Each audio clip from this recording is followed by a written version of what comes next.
नमस्कार साथियों। आज की जो यह हमारी मध्यकालीन भारत की नई क्लास में फिर से आपका स्वागत है। यह इसका चौथा भाग है। यदि आप पहली बार इसे देख रहे हैं तो हमारी हिस्ट्री की जो रिमेनिंग पहली की वीडियोज़ हैं हमारी, उनको भी आप देख सकते हैं। आपको ज़रूर कुछ सीखने को मिलेगा।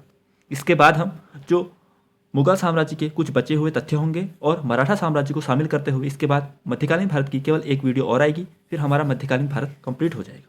ठीक है, आइए प्रारंभ करते हैं। यदि आपको क्लास अच्छी लगती है तो लाइक और सब्सक्राइब जरूर करते हैं। ठीक है, देखिए आज हमने वही रिमेनिंग टॉपिक्स हम जहाँ पर तक पहुँचे थे, हमने हुमायूं तक देख लिया था। फिर हमने देखा कि हुमायूं को किस प्रकार 15 वर्षों तक निर्वासित रहना पड़ा। फिर उसके बाद उसने फिर से सत्ता हासिल की, परंतु वह अधिक शासन नहीं कर पाया। एक ही वर्ष बाद उसकी मृत्यु हो चुकी थी। तो उसी के क्रम में अब हम पढ़ेंगे शेर शाह सूरी को, जो एक प्रमुख शासक आता है बीच में, मुगल साम्राज्य के बीच में, हुमायूं के बाद। तो देखिए, शेर कहीं पर धुंधला दिखे तो क्षमा करना, क्योंकि ऐसा हो जाता है कभी, तो आप इसे थोड़ा कोऑपरेट करना। शेर शाह सूरी, इसका शासनकाल है 1540 से 1545 तक। शेर शाह सूरी 1540 से 1545 तक। इसका जो साम्राज्य था, जब इसने दिल्ली पर शासन किया तो इसने अपने साम्राज्य को 47 सरकारों में विभाजित किया था। सरकार का तात्पर्य यहाँ पर जो जिला वाली इकाई है उससे संबंधित है। तो शेर शाह सूरी का साम्राज्य 47 सरकारों में था।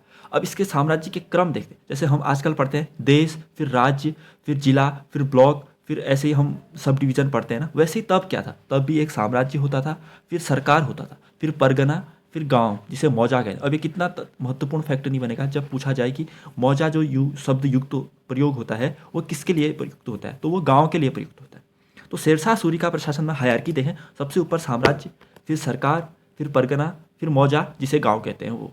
ठीक है, शेरशाह सूरी पहला शासक था जिसने जो पहली बार फसल दरों को निर्धारित किया। फसलों की दरों का तात्पर्य यानी जो भी अनाज है हमारे, उनके लिए निश्चित दर निर्धारित कर दी। इन फसल दरों को कहते थे हम रे। कभी पूछ लिया जाए कि रे क्या है, तो ये शेरशाह सूरी द्वारा निर्धारित फसल दरें थी। और क्या किया इसने, और इसने कृषि सुधार के लिए इसने महत्वपूर्ण प्रयास किए। उसके लिए इसने एक पट्टा और कबूलियत, ये दो प्रथाएं थी जो शेरशाह सूरी ने प्रारंभ की कृषि सुधार हेतु। तो क्या पट्टा कबूलियत प्रथाएं शेरशाह सूरी द्वारा कृषि सुधार हेतु। ठीक है, और एक अन्य महत्वपूर्ण जो इसका सबसे कार्य था वो था इसने यातायात मार्ग को सुधारने के लिए महत्वपूर्ण प्रयास किए। जो यातायात का मार्ग था ना, उसको सुधारने के लिए इसने कई सारी सड़कें बनवाई। इसीलिए इसकी द्वारा बनाई गई जो सड़कें हैं उसे साम्राज्य की धमनियाँ कहते हैं। अब ये क्वेश्चन बनेगा कि साम्राज्य की धमनियाँ किसने बनवाई, या फिर किसे कहते हैं, या फिर किस मतलब शासक से संबंधित है। तो साम्राज्य की धमनियाँ यानी शेरशाह ने जो सड़कें बनवाई, शेरशाह सूरी ने जो सड़कें बनवाई थी, उन्हीं के लिए हमने साम्राज्य की धमनियाँ शब्द प्रयुक्त किया है। ठीक है, तो ठीक, अब ये चार प्रमुख राजमार्ग थे। ये कौन कौन सी सड़कें बनाई, चार बनाई। एक सोनारगांव से सिंध तक, एक आगरा से बुरहानपुर तक, एक जोधपुर से चित्तौड़ तक, और एक लाहौर से मुल्तान तक। चार क्या क्या, सोनारगांव से सिंध, आगरा से बुरहानपुर, जोधपुर से चित्तौड़ और लाहौर से मुल्तान तक। ठीक है, और शेरशाह सूरी के दो अन्य तथ्य हैं। जो शेरशाह सूरी की मस्जिद है, जो इसका मकबरा है, वो कहाँ है, वो सासाराम बिहार में। अभी कितने एग्जामों में ये प्रश्न नहीं बन गया होगा, पीसीएस के सारे एग्जामों में बन चुका है। लोअर जो मतलब छोटे एग्जाम होते हैं उनमें भी अधिकांश में प्रश्न बनता है। तो याद रखिएगा, शेरशाह सूरी की जो मस्जिद, जो मकबरा है, वो सासाराम बिहार में है। और शेरशाह सूरी ने अपना अंतिम अभियान कहाँ किया, कालिंजर में। और कालिंजर में एक तोप फटकर इसकी मृत्यु हो गई थी, कुछ ऐसा ही सुनने में आता है। ठीक है, तो अंतिम अभियान इसका कालिंजर में था। ठीक है, तो आइए शेरशाह सूरी को हम रिवाइज करते हैं। शेरशाह सूरी 1540 से 1545 तक। साम्राज्य 47 सरकारों में। इसका साम्राज्य की हायरार्की थी, सबसे ऊपर साम्राज्य, फिर सरकार, फिर परगना, फिर गांव जिसे मौजा कहते हैं। पहली बार इसने फसल दरें निर्धारित की जो रे कहलाई। पट्टा और कबूलियत प्रथाएं लागू की कृषि सुधार हेतु। यातायात मार्ग में सुधार के लिए इसने सड़कें बनवाई जिसे साम्राज्य की धमनियाँ कहते हैं। और ये चार प्रमुख राजमार्ग थे, सोनारगांव से सिंध, आगरा से बुरहानपुर, जोधपुर से चित्तौड़ और लाहौर से मुल्तान। इसका जो मकबरा है वो सासाराम बिहार में है। और शेरशाह सूरी का अंतिम अभियान कालिंजर में हुआ था।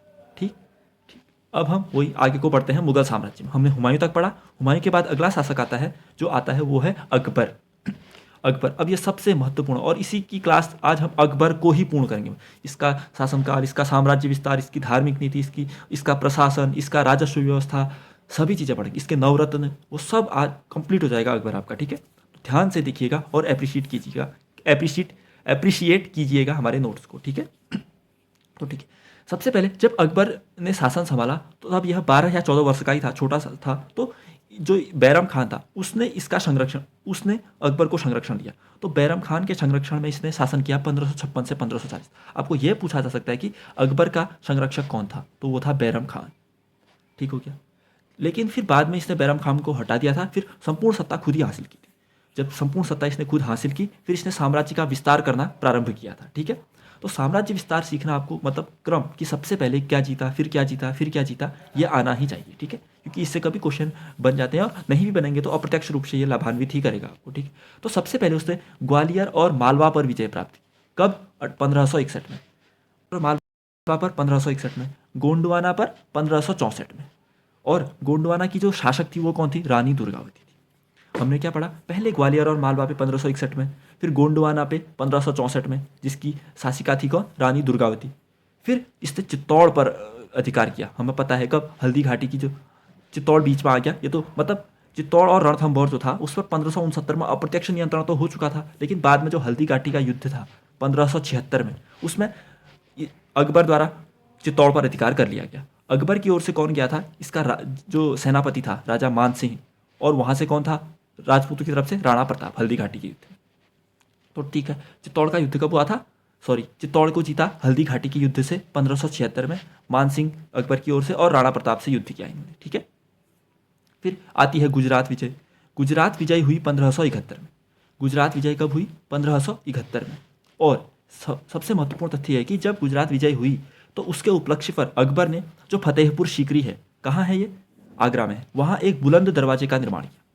गुजरात विजय जो 1571 है उसके उपलक्ष्य पर अकबर ने फतेहपुर सीकरी में बुलंद दरवाजे का निर्माण किया था। ठीक है। और फिर इसने की बंगाल विजय। कब? 1576 में। फिर कश्मीर विजय कब? 1586। तो इतने विजय तो आपको याद होने चाहिए। और भी बहुत सारे हैं, लेकिन कुछ महत्वपूर्ण हमें सारे नहीं करने हैं, क्योंकि जो अगर क्रम में आएगा तो आपको कुछ भी याद किए बीच बीच के तो आपको क्वेश्चन सही कर पाएंगे। ठीक है। तो जितना जो अधिक महत्वपूर्ण है उस पर हमने ध्यान देने की कोशिश की है। अगर मैं पूरा सारी कुंडली खोल के बैठ जाता हूँ उनकी, तो फिर ना आपका इंटरेस्ट जगता, ना आप उसे याद कर पाते। ठीक है। अब आपको इतने याद हो गए और याद करने का मन करता है तो किताब से जो एक दो बच्चे हैं उन्हें भी नोट कर लीजिएगा। ठीक है। तो देखिए, अब हम रिवाइज करते हैं अकबर के साम्राज्य विस्तार को। अकबर 1556 से 1605 तक, बैरम खान का प्रतिनिधित्व था 1556 से 60 तक। साम्राज्य विस्तार सर्वप्रथम ग्वालियर और मालवा पर 1561 में, गोंडवाना पर 1564 में जिसकी शासिका रानी दुर्गावती थी, चित्तौड़ पर 1576 में हल्दी घाटी के युद्ध से मान सिंह और राणा प्रताप के बीच हुआ था, गुजरात विजय 1571 में, गुजरात विजय के उपलक्ष्य में फतेहपुर सीकरी में बुलंद दरवाजे का निर्माण, बंगाल विजय 1576, कश्मीर विजय 1586। अब अन्य तथ्य देखते हैं। जो बीरबल है, हमें पता है ना अकबर के साथ जो उसका जो प्रमुख एक विद्वान था वो बीरबल था। उसकी मृत्यु कब हुई? जब रोशनाइयों के विरुद्ध एक अभियान हुआ था। कब? 1579 से 81 के बीच में रोशनाइयों के विरुद्ध एक अभियान हुआ था, उसमें बीरबल की मृत्यु हो गई। तो ये पूछा जा सकता है। ठीक है। और अकबर की मृत्यु कब हुई? फिर 1605 में हुई, पेचिस से हुई। 1605 में पेचिस से हुई। इसे दफन कहाँ किया गया? यानी इसका जो मकबरा है वो कहाँ है? सिकंदरा आगरा में है। इसकी जो कब्र है, मतलब मकबरा नहीं, कब्र। तो अकबर की कब्र है सिकंदरा आगरा में। अकबर का जो अंतिम अभियान था वो अशीरगढ़ का अभियान था 1601 में। तो क्या क्या याद? अकबर की मृत्यु 1605 में पेचिस से, दफन किया गया इसे सिकंदरा आगरा में, और इसका अंतिम अभियान था असीरगढ़ 1601। ठीक हो गया इतना? ठीक। अब हम अकबर की सारी नीतियां पढ़ते हैं आराम से और विस्तार से। सर्वप्रथम हम देखेंगे अकबर कला और शिल्प। कला और शिल्प में अकबर द्वारा क्या किया गया? अकबर ने आगरा किले का निर्माण किया जो लाल पत्थर से बना है। अब याद रखना, आगरा किले का निर्माण अकबर ने किया लाल पत्थर से। इसने फतेहपुर सीकरी का निर्माण किया जो मैंने बताया था आगरा में है, तो फतेहपुर सीकरी भी अकबर ने बनाई। इसने वृंदावन में एक गोविंद देव का मंदिर बनाया। वृंदावन में गोविंद देव का मंदिर। इसने एक पृथक अनुवाद विभाग की स्थापना की। पृथक अनुवाद विभाग की स्थापना की। अकबर के दरबार में दो प्रमुख चित्रकार थे, बसावन और दसवंत। दसवंत और बसावन दो प्रमुख चित्रकार थे अकबर के दरबार में। तो ठीक है, अकबर कला और शिल्प। अकबर ने आगरा किले का निर्माण किया लाल पत्थर से, फतेहपुर सीकरी का निर्माण किया आगरा में, वृंदावन में गोविंद देव मंदिर निर्माण किया, पृथक अनुभाग विभाग स्थापित किया। बसावन और दसवंती इसके प्रमुख चित्रकार थे। ठीक है। अब हम देखते हैं अकबर का प्रशासन। अकबर के प्रशासन की बात की जाए तो जो इसका सैन्य प्रशासन था उसका प्रमुख था मीर बख्शी, और जो इसके शाही परिवारों का अधिकारी था उसका प्रमुख था मीर शमन। सैन्य प्रशासन का प्रमुख मीर बख्शी और शाही परिवारों का अधिकारी मीर शमन। अकबर ने जो तीर्थ यात्रा कर था वो 1563 में समाप्त किया। अकबर द्वारा तीर्थ यात्रा कर कब समाप्त किया गया? 1563 में। और एक अधिकारी होता था मुहत्सिब, कभी पूछा जा सकता है, जरूर से आप याद रखना। मुहत्सिब ये क्या करता था, जो सार्वजनिक आचरण, नियम, लोक व्यवस्था, सदाचार, नैतिकता ये सब बनी रहे, इस पर ध्यान देता था। मतलब यानी समाज में सब सौहार्द से रहे, ये देखने का काम किसका था, मुहत्सिब नामक अधिकारी का। तो अकबर के प्रशासन में सैन्य प्रशासन का प्रमुख मीर बख्शी, शाही परिवारों का अधिकारी मीर समन, तीर्थ यात्रा कर समाप्त 1563। मुहत्सिब जो सार्वजनिक नैतिकता बनाए रखने के लिए अधिकारी नियुक्त होते थे वो। ठीक है, अब हम देखते हैं अकबर का प्रांतीय प्रशासन। प्रांतीय शासन की बात की जाए तो अकबर का साम्राज्य 12 सूबों, जिसे प्रांत कहते हैं, में विभाजित था। तो अकबर का साम्राज्य 12 सूबों में विभाजित था। अब अकबर की हायरार्की देखते हैं। अकबर जब शासक था तो तब क्या सबसे बड़ा, फिर छोटा था, तो सबसे ऊपर वहाँ साम्राज्य हो गया, फिर सूबा था, प्रांत कहते हैं जिसे, फिर सरकार था जिसे जिला कहते हैं, फिर परगना था जिसे उपजिला कहते हैं, फिर गांव था। क्या, सूबा, सरकार, परगना, गांव। एग्जाम में बन सकता है कि सबसे बड़े से छोटे में लगाइए। तो सूबा, सरकार, परगना और गांव। अब इनके प्रमुख कौन होते थे, सूबे सूबे का गवर्नर कौन, सूबेदार। सरकार जो जिला है वहां होता था एक फौजदार और एक अमल गुजार, आमिल कहते हैं जिसे, आमिल। तो जो फौजदार था वो तो सैन्य मामलों को देखता था, और जो अमल गुजार था वो राजस्व मामलों को देखता था। भू राजस्व एकत्रित करने वाला काम अमल गुजार करता था और सैन्य वाले काम फौजदार करता था। और परगना जो उपजिला है वहां का प्रमुख था सिकदर, शिकदार या शिकदर कहते हैं, और गांव का प्रधान था मुकद्दम, जिसे ग्राम प्रधान भी कहते हैं। तो याद रहेगा, सूबे में सूबेदार, सरकार में फौजदार और अमल गुजार, काम भी लिख लेना, फौजदार न्यायिक और अमल गुजार राजस्व वाला, परगने में सिकदर, और गांव में मुकद्दम जो ग्राम प्रधान था। ठीक हो गया, ठीक है। और एक और अधिकारी आता है मुतासद्दी, जो बंदरगाहों का नियंत्रक होता था। अब मुझे ये लगता है कि कभी आ सकता है, इसलिए आज नहीं कल नहीं कभी बनेगा, लेकिन अपने नोट्स को अपडेट करते रहें, जो आपके नोट्स में शामिल नहीं है शामिल करते जाइए। ठीक है, मुतासद्दी कौन, बंदरगाह का नियंत्रक। अब हम देखते हैं अकबर का भू राजस्व प्रशासन। भू राजस्व में इसने क्या क्या नीतियां लागू की, अब हम उनके बारे में जानेंगे। तो सबसे पहले इसने लागू की एक जब्ती, या जिसे बंदोबस्ती प्रणाली कहते हैं, वो जब्ती या बंदोबस्त प्रणाली इसने लागू की। किसने, अकबर का जो वित्त मंत्री था राजा टोडरमल, उसने प्रारंभ किया। इसमें जो राजस्व था वो उत्पाद का 1/3 लिया जाता था, उत्पादन का 1/3 राजस्व लिया जाता था। तो जब्ती और बंदोबस्त प्रणाली, राजा टोडरमल ने राजस्व उत्पाद का 1/3। ठीक हो गया। फिर अन्य इकाई थी जो वो थी दहसाला प्रणाली। क्या थी, दहसाला प्रणाली। यह कब प्रारंभ हुई, 1580 में प्रारंभ हुई। और इसमें क्या होता था, जो पिछले 10 वर्ष हैं उसके आधार पर राजस्व लिया जाता था। तो 10 साला प्रणाली में पिछले 10 वर्षों के आधार पर राजस्व लिया जाता था 1580 में। फिर अन्य नीति थी भू राजस्व की। याद रखना कौन कौन सी भू राजस्व नीतियां हैं, पूछा जाएगा। तो ये सभी भू राजस्व की नीतियां। एक थी 22 या गल्ल बख्शी। इसमें क्या होता था, जो किसान और राज्य है उन दोनों के बीच जितना भी उत्पादन करता था ना किसान, उसका विभाजन कर दिया जाता था कि 10% है तो 100% है तो 80% किसान रखेगा, 20% राज्य रखेगा, ऐसा निश्चित कर दिया जाता था। तो 22 और गल्लबख्शी ये भी भू राजस्व की ही प्रणाली थी। और एक अंतिम प्रणाली थी भू राजस्व की, नसक या कंदकुट। बस आपको केवल इतना रखना है कि नसक और कंदकुट अकबर के प्रशासन में भू राजस्व की एक प्रणाली थी, बस। ठीक है, तो देखिए अकबर की भू राजस्व नीतियों को रिवाइज करते हैं। भू राजस्व प्रशासन, जब्ती या बंदोबस्त प्रणाली राजा टोडरमल ने, जिसमें राजस्व उत्पाद का 1/3 लिया जाता था। दहसाला प्रणाली 1580 में पिछले 10 वर्षों के आधार पर। 22 या गल्लबख्शी, इसमें किसान और राज्य के बीच उत्पाद का निश्चित अनुपात में विभाजन कर दिया जाता था। और नसक और कंदकुट, ये भी एक भू राजस्व की प्रथा ही थी। ठीक है, अब हम पढ़ते हैं मनसबदारी प्रथा, मनसबदारी व्यवस्था। इसकी बात की जाए, मनसबदारी व्यवस्था प्रारंभ की अकबर ने।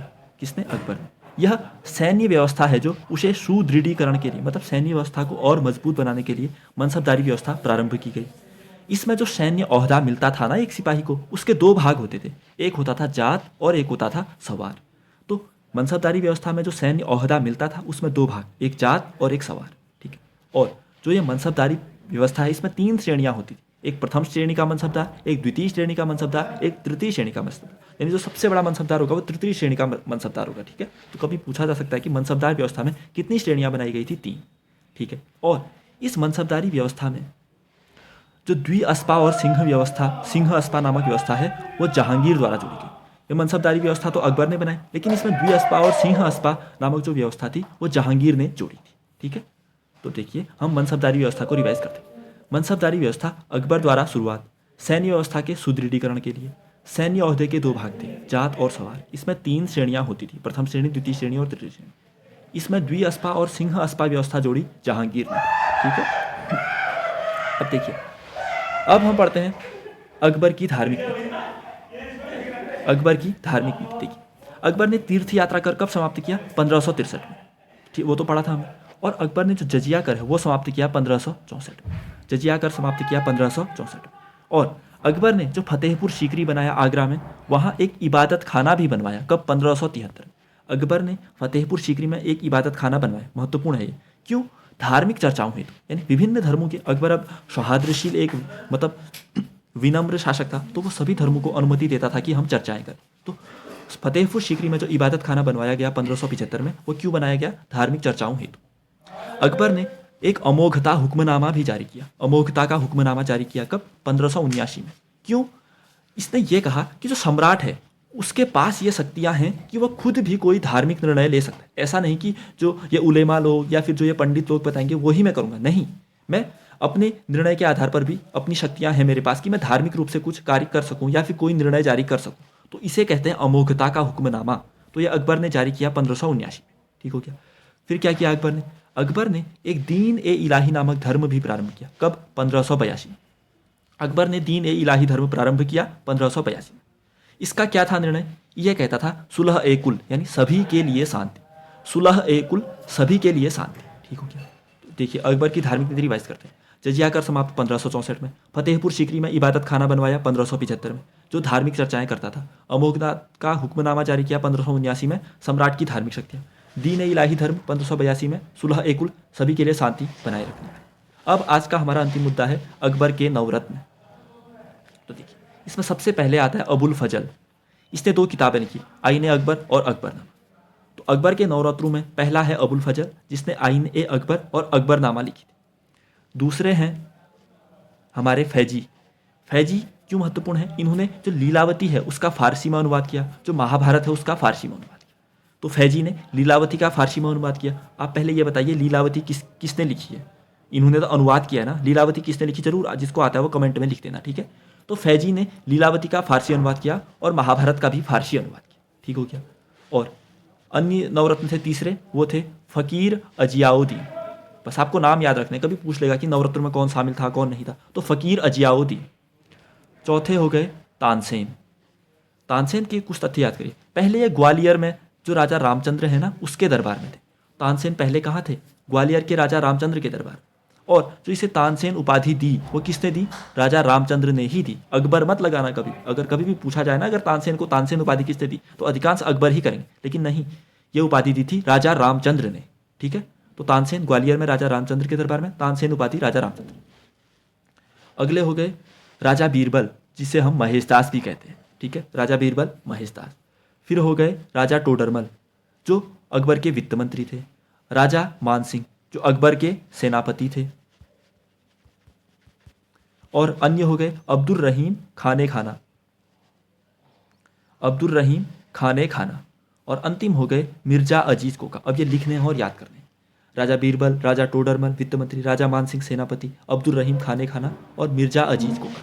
तो ठीक है, अकबर के नवरत्नों को रिवाइज करें तो एक हो गए अबुल फजल, एक हो गए फैजी, फिर फ़कीर अजियाउद्दीन, तानसेन, राजा बीरबल, राजा टोडरमल, राजा मानसिंह, अब्दुल रहीम खाने खाना और मिर्जा अजीज कोका। तो ठीक है, कैसी लगी क्लास? जरूर अपना फीडबैक दें। आज के लिए इतना ही रखते हैं, मिलते हैं अगली वीडियो में। तब तक के लिए धन्यवाद, नमस्कार।